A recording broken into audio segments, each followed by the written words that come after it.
Bonjour à tous et bienvenue dans cette nouvelle vidéo capsule exam sur les solutions tampons et calcul de pH.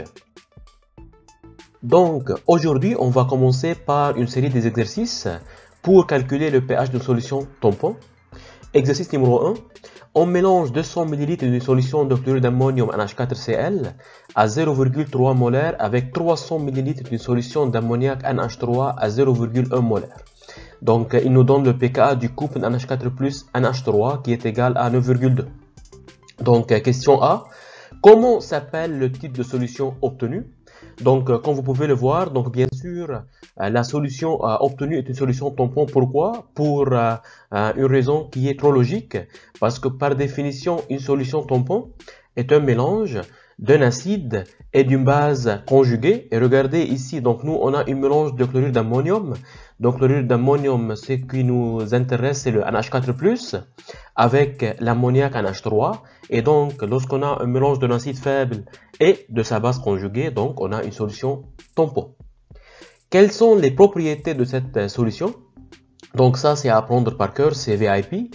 Donc, il faut savoir que pour une solution tampon, le pH est indépendant de la dilution. C'est-à-dire, si on dilue la solution, le pH varie peu ou bien ne varie pas du tout pendant la dilution. La deuxième propriété, donc, on a une faible variation de pH par addition d'une faible quantité d'acide fort ou de base forte. Et ça, on va le voir au fur et à mesure dans cet exercice et dans les exercices à venir. Donc, lorsqu'on ajoute une base forte ou bien un acide fort sur une solution tampon, on va voir que le pH varie peu ou bien le pH ne varie pas du tout. Item C. Calculer le pH de ce mélange.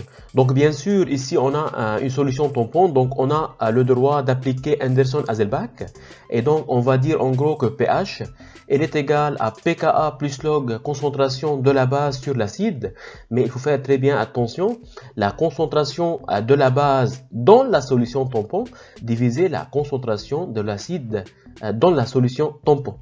Et donc, par définition, c'est quoi la définition de la concentration de la base NH3 dans la solution tampon? Donc, TP pour dire dans la solution tampon.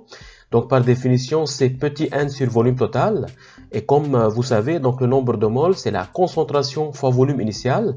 Donc, divisé volume total. Donc, pour NH3, on a la concentration qui est égale à 0,1. On a le volume qui est égal à 300 ml. Donc, il faut faire la conversion en litres. Donc 0,1 fois 0,3 divisé le volume total. Donc le volume total, c'est le volume de la base plus le volume de l'acide. C'est-à-dire c'est 200 plus 300, ce qui nous donne 500 ml. Donc il faut faire la conversion en litres. Donc il faut multiplier par 10 à la puissance moins 3. Et donc on obtient une concentration de NH3 dans la solution tampon qui est égale à 0,06 mol par litre.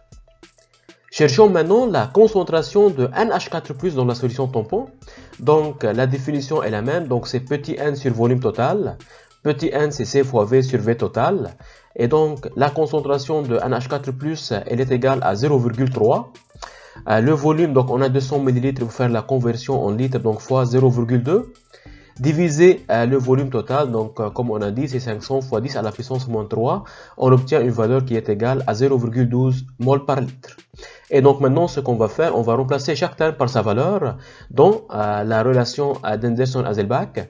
Donc le pKa, on va le remplacer par 9,2 plus log. Donc la concentration de NH3 par 0,06. La concentration de NH4+ par 0,12. Et du coup, on obtient un pH qui est égal à 8,89.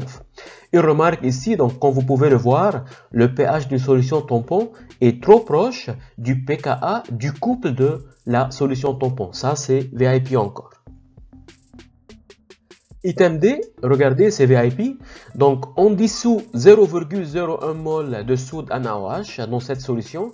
Calculer la variation de pH subie par le mélange. Donc, si vous voulez, l'objectif de l'item D, c'est de savoir si on ajoute de NaOH sur la solution tampon, comment le pH va varier. Donc, c'est parti. Donc, toujours pour ce type de questions, il faut faire un tableau d'avancement. Donc, AT égale 0, donc moi je veux travailler nombre de moles. Donc le nombre de moles de NH4+, on vient de le calculer, il est égal à 0,06. Le nombre de moles de OH-, elle est égal à 0,01. Et n'oubliez pas que le nombre de moles initial de NH3 elle est égal à 0,03. Ici, j'ai oublié un truc.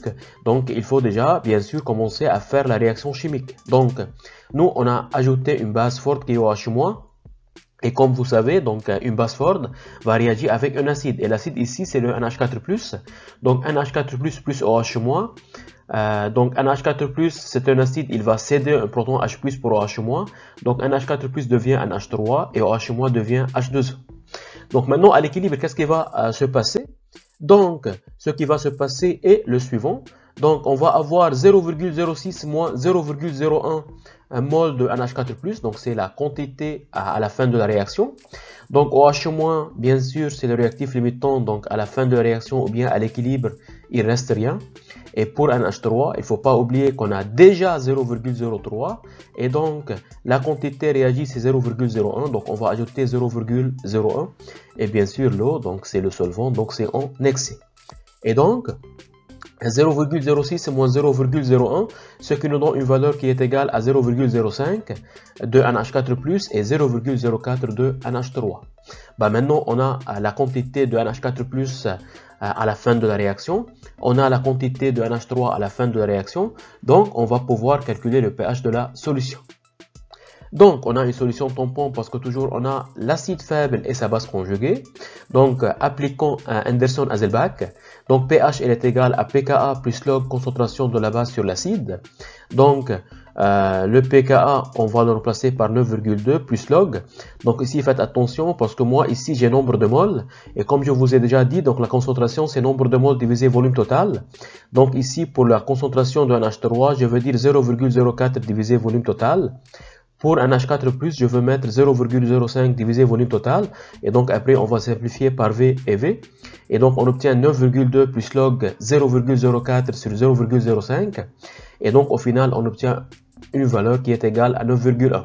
Donc, vous voyez, le pH varie peu lors de l'ajout d'une base forte. Et ça, c'est une caractéristique d'une solution tampon. Donc, c'était tout pour cette vidéo. J'espère que cette vidéo vous a aidé et vous a plu. Merci de me laisser un petit commentaire et un pouce dans l'air pour nous supporter. Et n'oubliez pas de vous abonner à votre chaîne YouTube Coursup donnée par votre professeur Hamza pour ne pas louper les vidéos prochaines. Et surtout, croyez en vous parce que je crois en vous. On lâche rien, on croise les doigts. Ciao, à la prochaine.